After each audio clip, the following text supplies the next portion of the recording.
여호수아 2장 1절에서 7절까지입니다. 여호수아 2장 1절에서 7절인데요. 라합의 거짓말, 뭐 선한 거짓말, 선의의 거짓말, 뭐 그런 거 있죠. 그거 나올 때마다 나오는 이야기가 이 이야기입니다.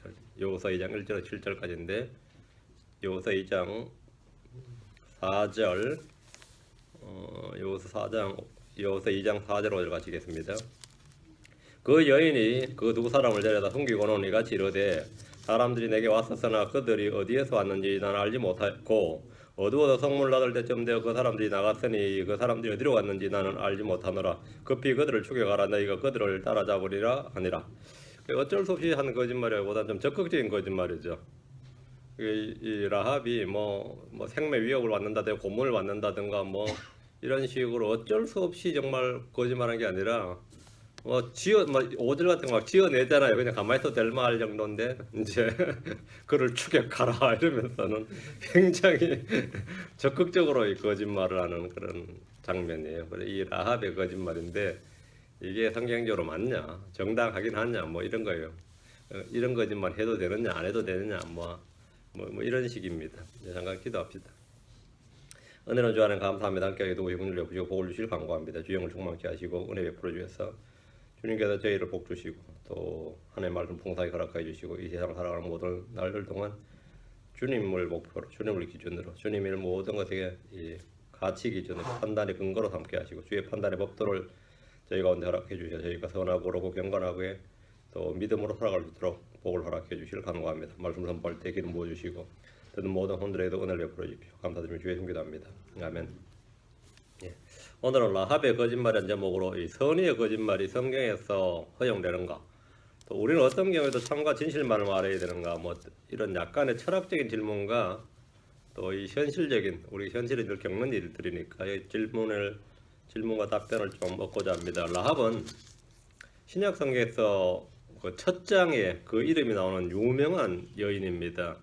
룻기에 나오는 보아스의 어머니고 이새의 할아버지고 다윗 왕에게는 이제 증조모, 다윗의 증조모가 라합입니다. 마태복음 1장 5절에 그리고 살몬은 라합에게서 보아스를 낳았더라. 그리고 보아스는 룻에게서 오벳을 낳았더라. 그리고 오벳은 이새를 낳았더라. 이렇게 기록되어 있습니다. 살몬은 라합에게서 보아스를 낳았더라. 보아스의 엄마가 라합이죠. 보아스 룻기의 거의 뭐 주인공격으로 나오는 룻과 보아스죠. 그리고 보아스는 룻에게서 오벳을 낳았더라. 오벳은 이새를 낳았더라. 이새가 이제 다윗의 아버지죠. 그러니까 성경 예수 그리스도 세대의 사라나 리브가 같은 그런 뭐 좀 믿음의 여인, 위대한 그 조상, 이스라엘 조상에 해당되는 그런 여인이 아니라 다말, 라합, 룻과 같은 이방인의 이름을 기록하고 있습니다. 라합은 여리고의 창녀였습니다. 좀 직업이 좀 그렇죠. 여리고의 창녀였는데 이제 성경 학자들 중에 일부는 여기서 라합이 설마 창녀였겠느냐, 뭐 그냥 여관 주인이 있겠지 이 정도. 이게 창녀라 하기는 너무나 좀 민망한 거예요. 창녀라 그러기 좀 너무나 민망해서 그냥 창녀가 아니라 여관 주인 또는 술집 주인 정도. 여관 주인 또는 술집 주인. 여관 주인이 제일 낫고 이제 술집 주인 정도로 이렇게 어떻게 하든지 좀 라합의 오명과 그걸 좀 덮어주고 라합의 명예를 좀 높여주기 위해서 최선의 노력을 다하지만 성경 그녀가 여리고에서 창녀였다 이렇게 구약에도 기록되어 있고 히브리서 11장에도 믿음으로 창녀 라합이 이렇게 해가지고 딱 그냥 이 창녀라고 딱 못을 받고 있습니다. 분명히 기록을 그렇게 해놨습니다. 예수 그리스도 세대에 이런 여인이 들어있다는 자체가 놀라운데 그 구약에서 창녀는 뭐 율법에 따르면 죽는 거죠. 돌로 쳐서 죽이는 건데 분명히 창녀였다 이래가요. 예수 그리스도 세대에 이런 여인이 들어있다는 자체가 놀랍고, 근데 그러나 하나님은 그녀의 직업이 무엇인지, 전에 했던 일이 무엇인지 그걸 본 것이 아니라 늘 그녀의 믿음을 보셨습니다. 하나님이 사람을 볼 때 그 사람의 직업을 보는 게 아닙니다. 그 사람 직업을 보는 게 아니라 그 사람이 하나님의 말씀을 들었을 때 어떤 태도를 취하느냐, 그 믿음이 구원의 기준입니다. 여리고 사람들이 뭐 학자도 있었고 장사꾼도 있었고 통치자도 있었고 왕도 있었고 물론 창녀도 있었죠. 그런데 그 이스라엘의 하나님에 관한 말씀이 그들 여리고 전체 가나안 전체 퍼졌죠. 그 말씀을 들었을 때 그 하나님의 말씀에 대해서 어떤 태도를 취하느냐가 그 구원의 여부를 결정짓는다 이거죠. 그 히브리서 11장에서 믿음으로 창녀 라합은 이렇게 말합니다. 핵심은 민족이나 언어나 혈통이나 직업이 아니라 믿음입니다. 여리고에서 주 하나님을 믿고 그분을 위해서 일했던 유일한 사람이 창녀였던 라합이었습니다. 신약에서도 마찬가지입니다. 이거 천천하게 되게 어렵네. 예, 신약에서도 마찬가지입니다. 제사장들, 레위인들, 바리새인들, 서기관들, 율법파들 이 사람들이 아니라 그들이 죄인이라고 멸시하는 세리들과 창녀들이 먼저 하나님 왕국에 들어갔습니다. 침례인 요한이 하나님의 말씀을 선포할 때 그 말씀을 듣고 반응하는 사람들이 거기 누가 먼저 반응하느냐, 바르게 반응하느냐가 핵심입니다. 예수로 왔을 때 예수로 말씀이 선포되었어요. 그 말씀을 듣고 그 전에 직업이 뭐냐가 중요한 게 아닙니다. 하나님 말씀이 선포되었을 때 지금 내가 어떤 상태든지 전에 어떤 일을 했든지 상관없이 그 말씀에 내가 어떻게 반응하느냐가 구원의 여부를 결정짓는다 이거예요. 이유가 뭐냐? 이들이 하나님의 뜻을 행했기 때문입니다. 세리와 창녀들이 행한 하나님의 뜻이 뭡니까? 세리와 창녀들이 그 자체가 불법인데 그 삶 자체가 불법인데 무슨 하나님의 뜻을 행하냐고요. 요한이 전파한 의의 길을 믿었습니다. 듣고 믿었어요. 회개하고 침례를 받았습니다. 하나님의 뜻을 행한 거죠.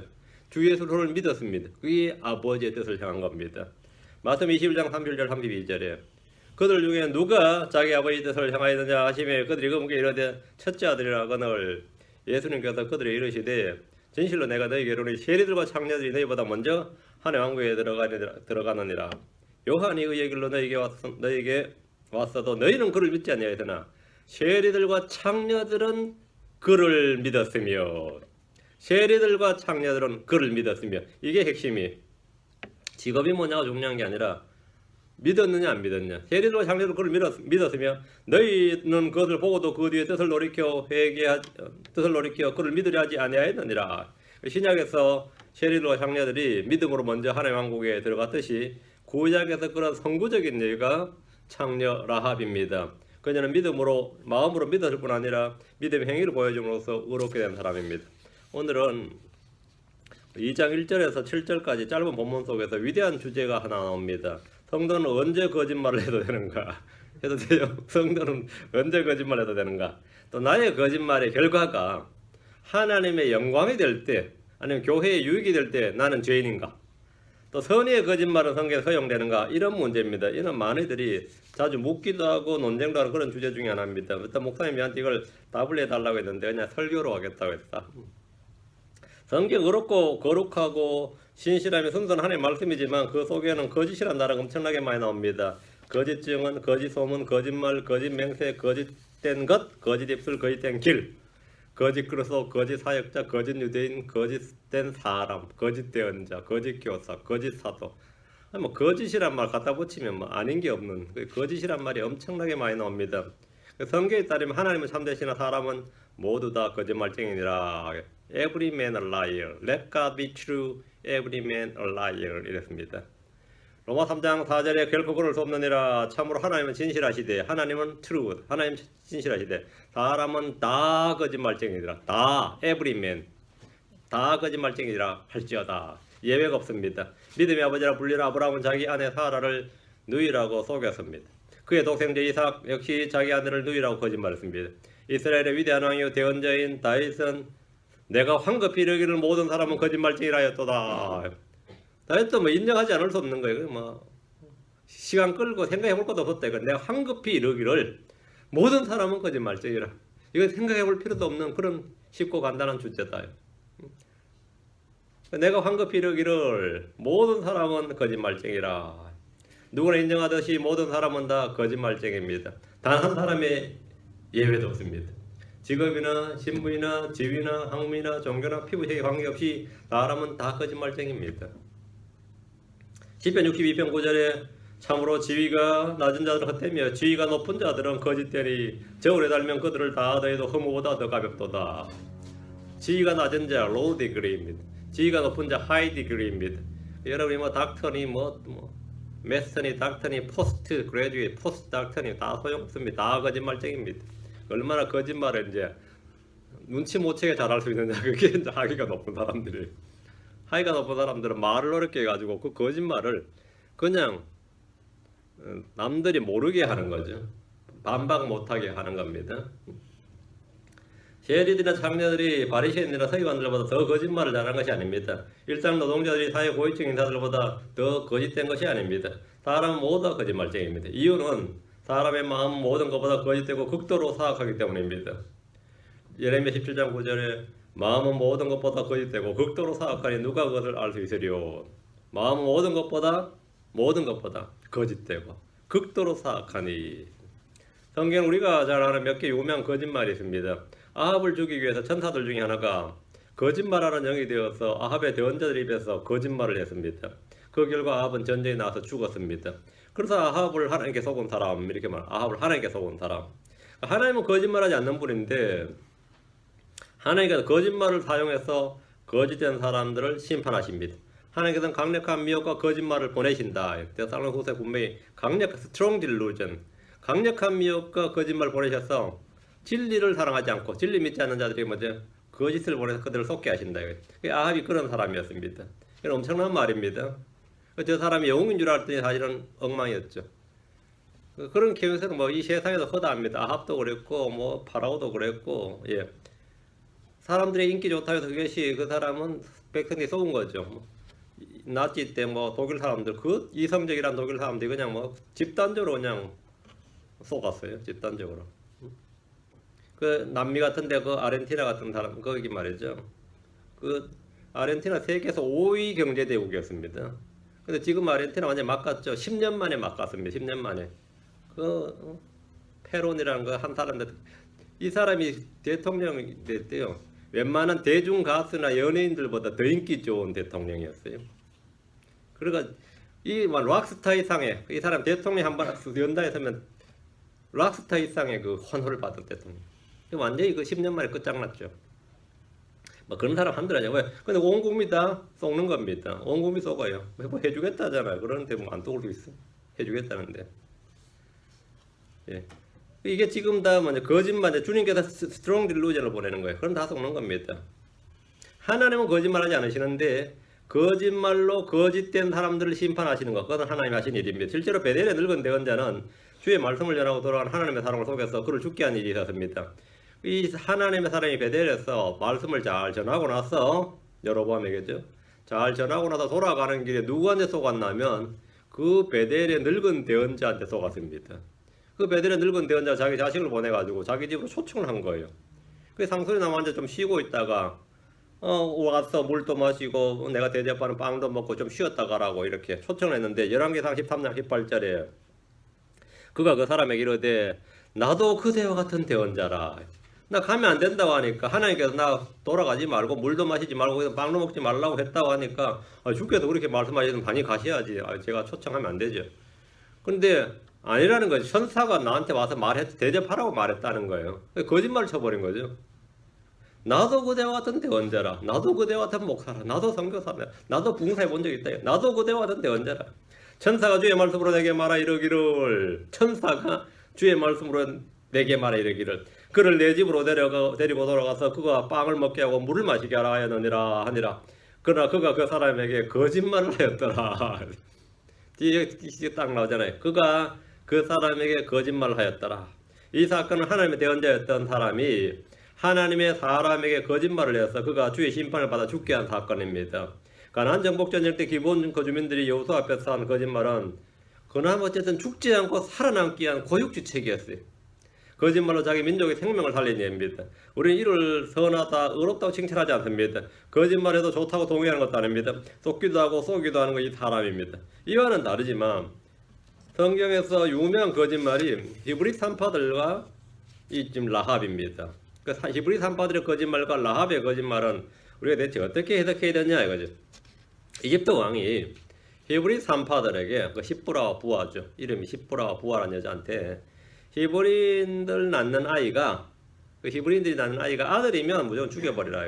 딸이면 살리도록 명령했습니다. 그러나 히브리 산파들은 하나님을 두려워하여 이집트 왕이 자기들의 명령한 대로 하지 않고 사내 아이들을 살려두었습니다. 이때 파라오가 이들을 추궁을 하자 산파들 왕에게 거짓말을 했는데 출애굽기 1장 19절에 산파들이 파라오에게 이르되 히브리 여인들이 이집트 여인들 같지 않냐고 생기가 넘쳐서 산파들이 자기들의 오기 전에 해산하나이다. 우리는 모른다 이거예요. 내가 가서 죽이고 살리고 할 것 없이 자기들이 다 알아서 나와버렸다 이런 거죠. 이렇게 거짓말을 다 하셨는데 여기 대해서 뭐 별로 지식이 없던 파라오가 별 할 말이 없었던 거예요. 응? 이런 거짓말은 이제 사람들이 먼저 선의의 거짓말, 뭐 하얀 거짓말, 화이트 라이 그러고 뭐 선한 거짓말 이렇게 합니다. 간혹 교회 내에서 이 선의의 거짓말이 윤리적인가 이런 논쟁이 벌어지기도 합니다. 예를 들어서 상대방에게 상처를 주거나 피해를 주는 것보다는 차라리 거짓말을 해서 힘을 주는 것이 낫다는 겁니다. 의사가 환자에게 질병을 그대로 다 말해주기보다는 그 불치병입니다. 뭐 곧 죽을 것 같아요. 뭐 여기 치료받으러 올 필요 없어요. 뭐 이러면 어때요? 확 나아져. 그런데 쉽게 나갈 수 있다 이렇게 말하는 거죠. 그 처방력이 전혀 없는데 처방력을 지어줘요. 아무거나 그 영양제 같은 거 지어주면서 특효약이라고 이제 이거 먹으면 그냥 곧 나을 것 같다. 이거 뭐 얼마 먹으면 곧 나아져 이러면서 아무것도 아닌 것처럼 하고 뭐 특히 뭐 이 정신과적인 경우는 약이 없는 경우가 많아요. 그때 그냥 보통 써줍니다. 그래서 써주면 이거 몇 시간 만에 먹으면 아니면 뭐 흥분되고 할 때 먹으세요. 그럼 금방 가라앉아요. 그거 먹는 사람은 금방 가라앉아요. 그래가지고 그걸 꼭 가지고 다니는데 약 사가면 기가 찰 노릇이죠. 그렇지만 꼭 그거 하고 나서는 약국 가서 또 이제 떨어지면 이렇게 하면 웃으면서 지어주죠. 웃으면서 지어줘요. 가짜 얘기란 말이죠. 이건 이제 플래시보 효과라 그래요. 실제로 그런 경우는 또 약효가 놀랍게도 효과가 없는 게 아니라 효과를 낼 때가 많이 있습니다. 여러분이 신약인이 뭐 낫다 그럴 때 막 먹죠. 그럼 보통 처음에 효과가 좀 있습니다. 제가 아는 사모님도 뭐 먹고 막 간증을 하는데 뭐 손이 떨려가지고 뭐 뭘 잡지도 못하시던 분이 막 생기가 나서 자기가 살아있는 간증이야. 약 많이 팔았죠. 지금 어떠세요? 그러면 안 되지. 그건 초기에 나타나는 현상입니다. 초기에. 그 믿음도 다 하는 거지. 초기에 나타나는 현상이 그냥 그런 건 한두 건이 아니에요. 이런 걸 이제 우리는 거짓말이긴 거짓말인데 그 전혀 효과 없는 약을 이제 명약이니 특효약이니 이렇게 말해주는 겁니다. 그런데 이런 거짓말이 효과가 나타난단 말이죠. 저희 작은 어머님이 이제 지금 돌아가셨는데 대장암이 걸려서 이제 보훈병원에 가셨는데 집이 이제 보훈처 그쪽에 해당 당이들 보훈병원에서 암 수술을 하셨는데 평생 그분 암인 줄 모르고 잘 살다가 돌아가셨습니다. 잘 살다가 돌아가셨는데 병원 의사, 간호사들, 가족들, 간병인은 물론 병문안 사람들이 똘똘 뭉쳤어. 다 아무것도 아닌 병. 아무것도 아니라 그러니까 좀 심한들이 다 아니라고 하니까. 그래가지고 이 모의한 사람들 이런 일에 일말의 양심의 가치를 느끼느냐 다 안 느낍니다. 양심의 가치를 전혀 안 느끼고 그냥 아이고 금방 이제 뭐 아무것도 아니라고 이러면서 수술하고 가셨어요. 히브리 산파들이 파라오에게 한 거짓말은 히브리 사내 아이들의 생명을 살리기 위한 것이었습니다. 히브리 산파들이 왕명을 따르지 않고 아이들을 살려주는 행위는 선하고 의롭고 옳습니다. 그럼 그들의 거짓말은 그럼 의로우냐? 그건 아닙니다. 성경에 따르면 주님은 그 산파들을 선하게 대우하시고 복을 주셨습니다. 뭔 그렇게 거짓말하냐? 그러지 않고 주님께서 선하게 대해주셨어요. 출애굽기 1장 20절 21절에 이러므로 하나님께서 그 산파들을 선하게 대우하시나니 하시니 백성이 번성하고 심히 강하게 되었더라. 산파들이 하나님을 두려워했으므로 그분께서 그들의 집을 세워주셨더라. 이거 보상이었습니다. 믿음의 보상이었어요. 그렇다면 성경은 선의 거짓말을 허용하는 겁니까? 이런 질문 여러분도 많이 받을 겁니다. 성경 명령하기를 너희는 도둑질 하지 말고 거짓으로 행하지 말며 서로 거짓말하지 말라 이랬습니다. 거짓 증언하지 말고 거짓 맹세하지도 말라고 하였습니다. 그럼 우리 일상생활에서 알게 모르게 많은 거짓말 합니다. 못생긴 친구에게 너 못생겨 전혀 아니야 이러면서 전혀 못생긴 게 아니라고 하면서 거짓말하고 아직 출발도 안 한 중국집 배달 아저씨는 왜 늦냐고 그러면 벌써 막 출발했다 그러고 출발도 안 했지만 막 출발했습니다 이러고 맞죠. 물건을 팔 때 이윤을 남기면서 원가에 판다느니 손해보는 장사로 말하는 건 뭐 흔한 일이고요. 그렇죠? 결혼식장에서 사람들이 신부를 보면서 지금까지 본 신부 중에서 제일 예뻤다고 뭐 아마 대부분 한 번씩은 그 말 안 하는 사람 올 건 다 거짓말입니다. 부모님 앞에서 거짓말하는 신부도 있고 자식들이 있고 자식들 앞에서 거짓말하는 부모도 있고 왜? 서로 간에 갈등 유발하지 말고 말이죠. 그렇게 서로 간에 거짓말하는 부부가 있습니다. 뭐 전에 이랬냐 그러면 딱 평생을 그냥 뭐 이제 이건 비밀이지. 비밀이 그냥 가만히 있는 비밀이 아니라 거짓말 해버린 거죠. 난 당신이 첫사랑이었다. 대부분 거짓말이죠. 그렇지만 그때는 뭐 팍팍 웃기는 거예요 그냥. 그건 이혼함도 마찬가지예요. 난 그냥 전에는 아니었다고 이렇게. 일상생활에서 대부분의 선의의 거짓말을 하는데 상대방에 걱정을 끼치지 않게 하기 위해서, 나는 갈등을 유발하지 말고 그냥 평화롭게 넘어가기 위해서 그냥 하는 거예요. 선의의 거짓말에 해당하는 대표적인 예가 이제 라합의 거짓말입니다. 라합은 거짓말로 이스라엘의 정탐꾼들의 목숨을 살렸습니다. 덕분에 은혜를 입어 자신과 자기 집도 구원했습니다. 라합은 자기 조국과 민족을 배신한 것이냐? 그럼 매국노냐? 이거 아니면 믿음의 영웅이냐 이거죠. 그건 뭐에 달렸느냐 하면 가치 기준의 판단에 달려 있습니다. 이 여리고를 기준으로 하면 라합은 뭐가 되는 거죠? 나쁜 놈이죠. 여리고 왕의 입장에서 여리고 왕을 기준으로 하면, 여리고를 기준으로 하면 라합은 나쁜 놈이, 아주 나쁜 년이지. 이거 아주 나쁜 년이에요. 지 혼자 살겠다고, 그치? 근데 이스라엘 기준으로 하면 이거는 뭐죠? 믿음의 영웅이죠. 그 기준이 어디에 있느냐 달린 거예요. 기준이 어디냐. 자, 라합의 이름은 예수 그리스도의 세대에 나옵니다. 그녀가 한 일은 믿음으로 한 일이다 이래야 돼요. 히브리 11장 31절에 믿음으로 창녀 라합은 정탐꾼들을 평안히 받아들이고 믿지 아니한 자들과 함께 멸망하지 아니하였도다. 라합의 이런 행위는 믿음의 행위였으며 그 행위로 어렵게 된 대표적인 인물로 등장합니다. 야고보서 2장 25절에 또한 이와 같이 창녀 라합이 사자들을 받아들이고 그들을 다른 길로 보냈을 때에 행위로 어렵게 되지 아니하였느냐. 우리 이런 문제들에 대해서 성경이 답을 가지고 있습니다. 자, 그럼 본문을 보겠습니다.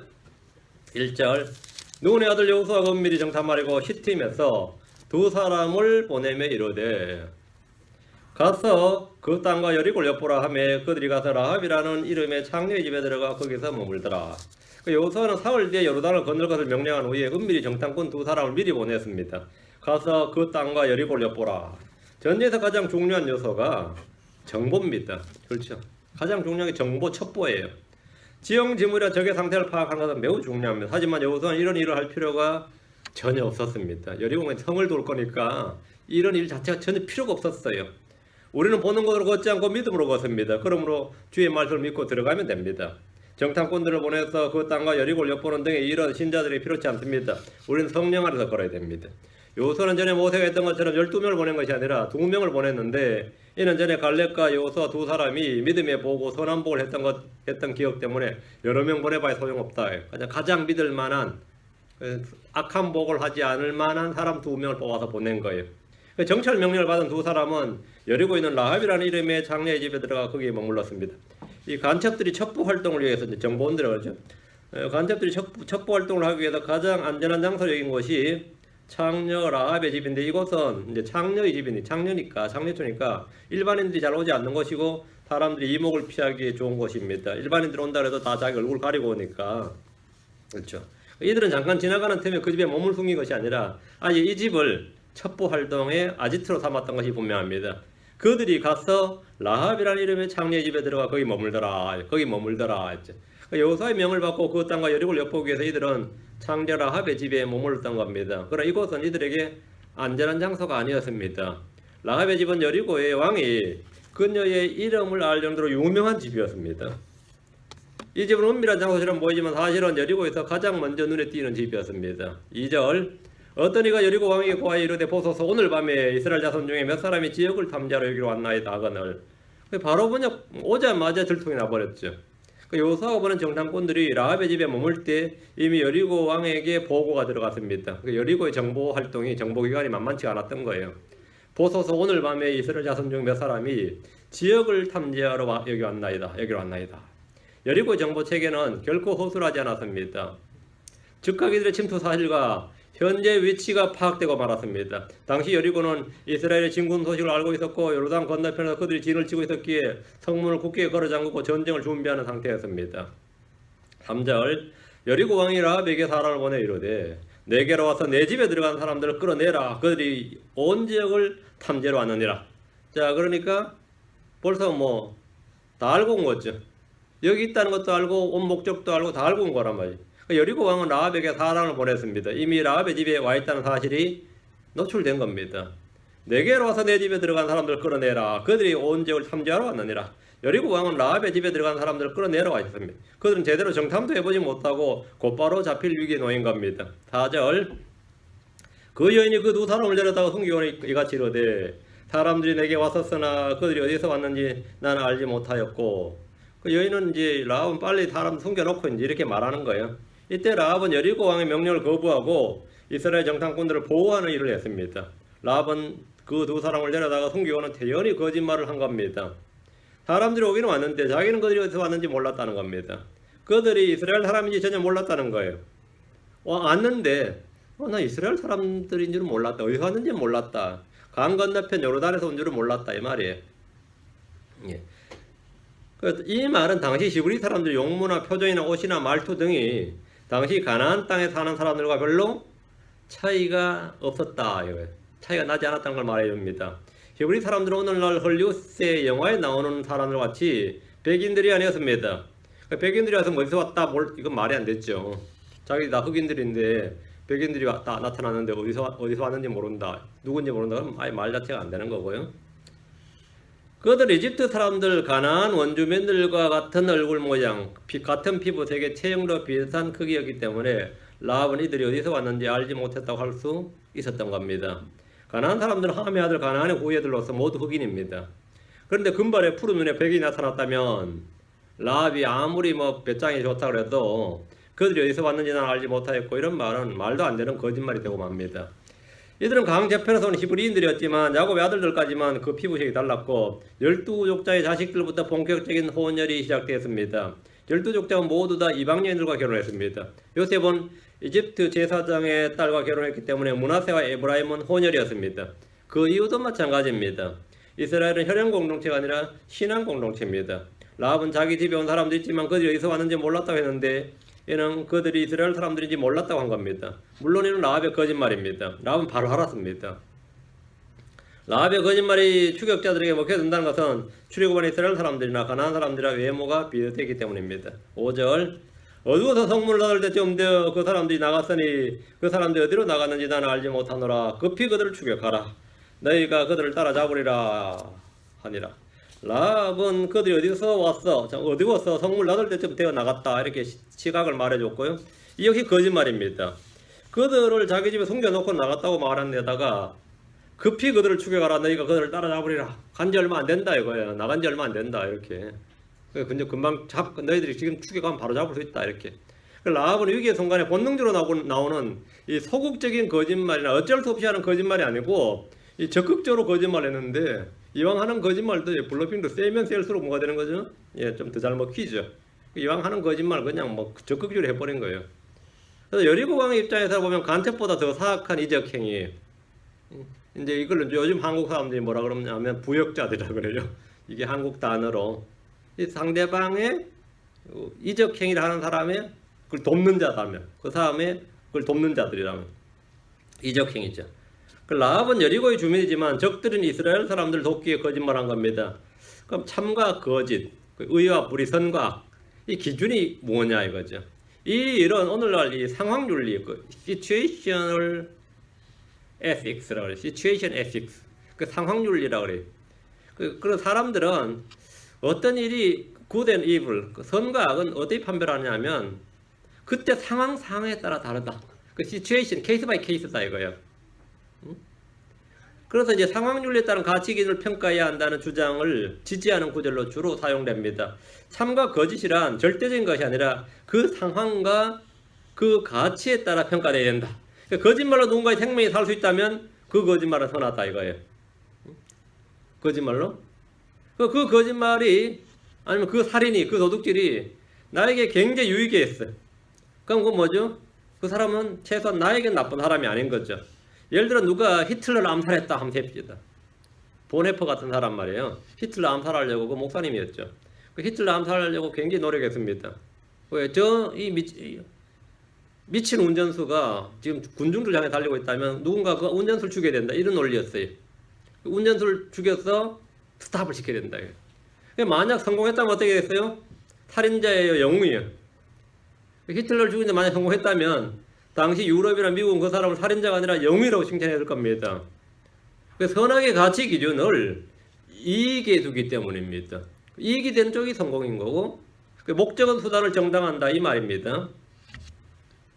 결과를 보고 판단하자. 이게 이제 상황윤리입니다. 결과를 보고 판단하자. 이런 생각은 유대인들 사이에도 있었습니다. 로마 3장 7절에 만일 내 거짓말을 통해 하나님의 진리가 더욱 풍성하게 되어 그분의 영광을 얻게 되었다면 어째 내가 여전히 또한 죄인으로 심판을 받느냐. 내가 거짓말해도 하나님께 더 영광을 얻게 했다면 말이죠. 내가 왜 죄인이냐 이거죠. 내가 한 거짓말을 통해 하나님의 진리가 더욱 풍성하게 되고 그분의 영광을 얻게 되었다면 그것이 어찌 정죄와 심판의 대상이 될 수 있겠느냐. 어떻게 그럴 수가 있느냐 이거예요. 그런 일을 한 사람이 왜 죄인이냐고 따집니다. 전쟁에서 속임수는 가장 훌륭한 작전입니다. 전쟁에서 속임수는 속임수가 아니에요. 그거는 작전이야. 그건 전술 전략입니다. 적을 잘 속여 넘길 수 있다면 말이죠. 그거보다 그 가장 훌륭한 지휘관이죠. 적을 속일 수만 있다면 그보다 더 좋은 전술 전략이 없습니다. 그러다 거짓 정보를 흘리고 유언비어를 만들어내는 선전부대를 운영합니다. 그러면 라합은 왜 왕이 보낸 사람들에게 거짓말한 겁니까? 이중첩자였습니까? 그 이중첩자였다면 이해가 됐죠. 아니 여호수아가 비밀리에 여리고에 숨겨둔 비장의 카드였던 겁니까?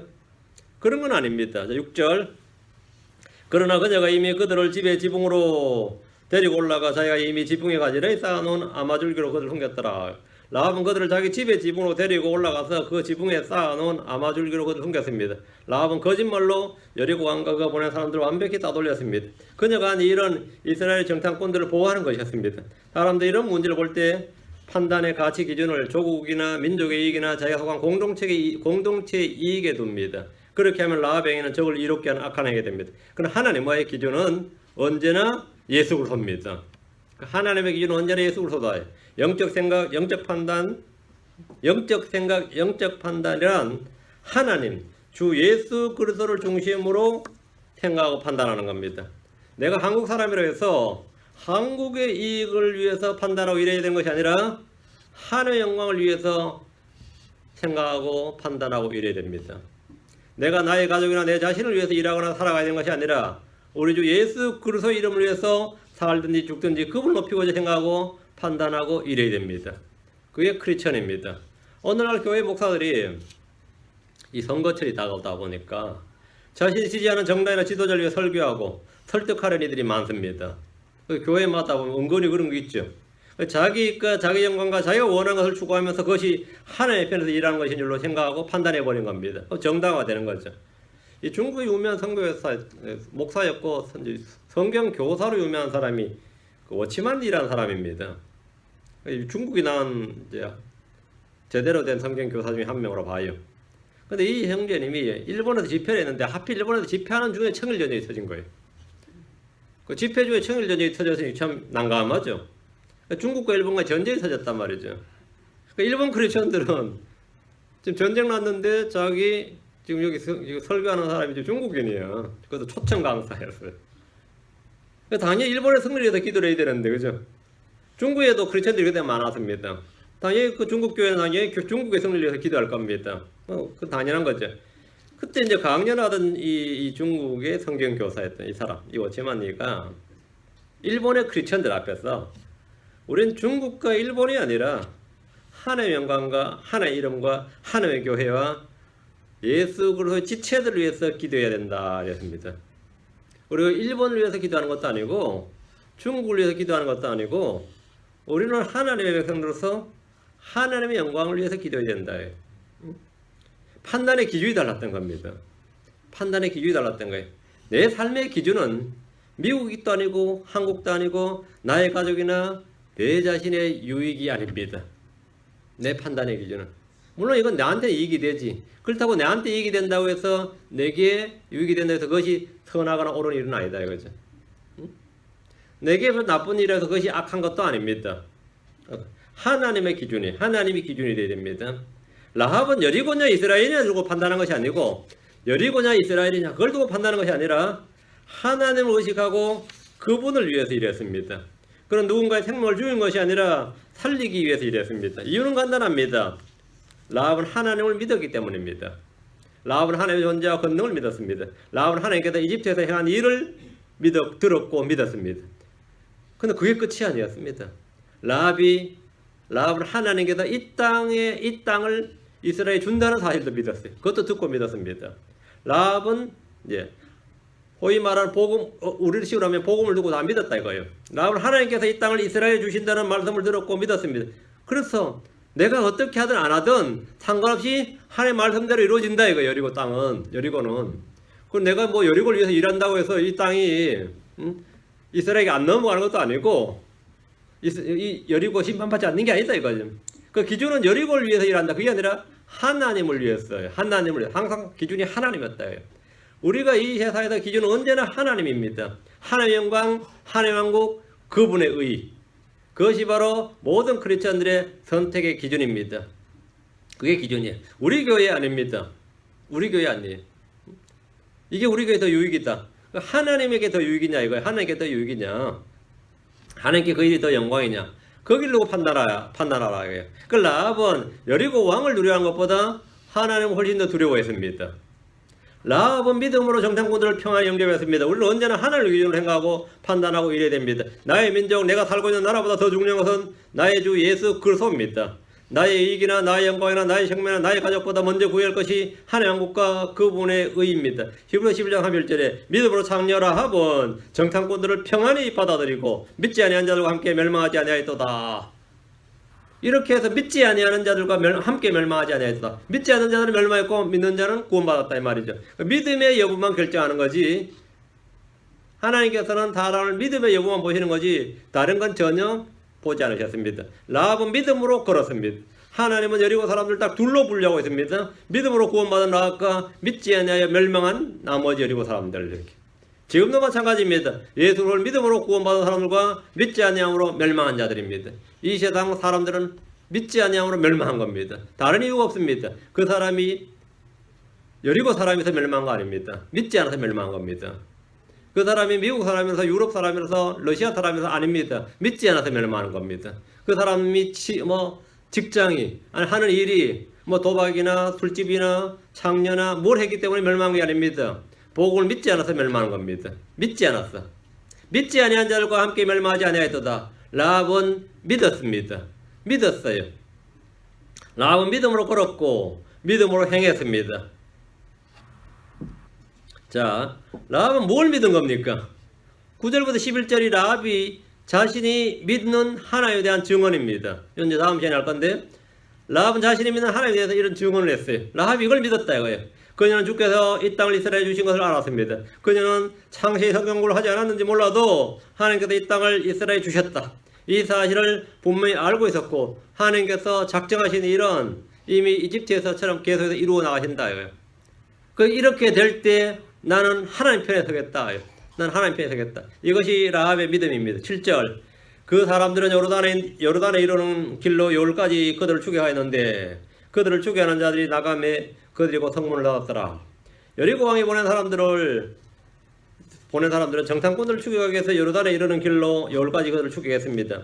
요르단강 저편에는 이스라엘이 강을 건널 준비를 하고 있었습니다. 추격자들은 이제 강에 있는 것 같이 추격했지만 아무 소용이 없었던 겁니다. 그들이 나가고 성문은 닫혔습니다. 이제 라합은 숨겨준 사람들이 가서 자신의 구원을 요구했습니다. 믿으면 선물이 있고 보상이 있습니다. 히브리서 11장 6절에 그러나 믿음이 없이는 하나님을 기쁘게 하지 못하나니 그분께 가는 자는 반드시 그분께서 계신 것과 또 그분께서 부전히 자신을 찾는 자들에게 보상해 주시는 분임을 믿어야 하느니라. 보상해 주시는 분임을 믿어야 하느니라. 창녀 라합은 이 사실에 근거해서 그들에게 자신과 자신의 집을 구원해 줄 걸 구했고 선하게 응답받았습니다. 우리는 모든 일에서 판단의 기준이 주님의 영광, 그분의 왕국, 그분의 의가 되도록 해야 됩니다. 성경은 라합이 거짓말한 걸 칭찬한 것이 아닙니다. 믿음으로 정탐꾼들을 영접한 것을 칭찬한 겁니다. 그 믿음에 따라 행한 것을 칭찬한 겁니다. 믿음으로 따라 행하고 이제 육신도 좀 뒤섞였는데 우리는 모든 일을 법대로 해야 됩니다. 우리는 때로 주님을 섬기면서 많은 오류와 잘못을 저지릅니다. 주님은 우리의 연약함을 아십니다. 그러나 주님은 자신의 크신 긍휼로 우리의 허물을 감추어 주시고 씻어 주시고 모든 불법을 깨끗하게 해주십니다. 창녀 라합이 믿음으로 구원받은 좋은 본보기입니다.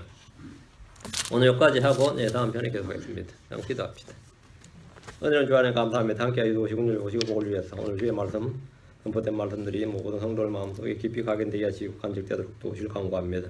저희가 늘 모든 일에서 보는 걸 걷지 않고 믿음으로 행하는 자들이 되게 하시고 자신의 이익이나 자신의 이해관계에 따라 판단한 것이 아니라 우리 주 예수 그리스도 하나님의 영광과 그분의 왕국과 그분의 의를 중심으로 판단할 줄 알도록, 그렇게 생각할 줄 알도록 이 사고를 정립해 주시고 판단의 기준, 가치 기준을 확고하게 저희 마음속에 또 세워주시기를 간구합니다. 감사드리며 주의 성기도합니다. 아멘.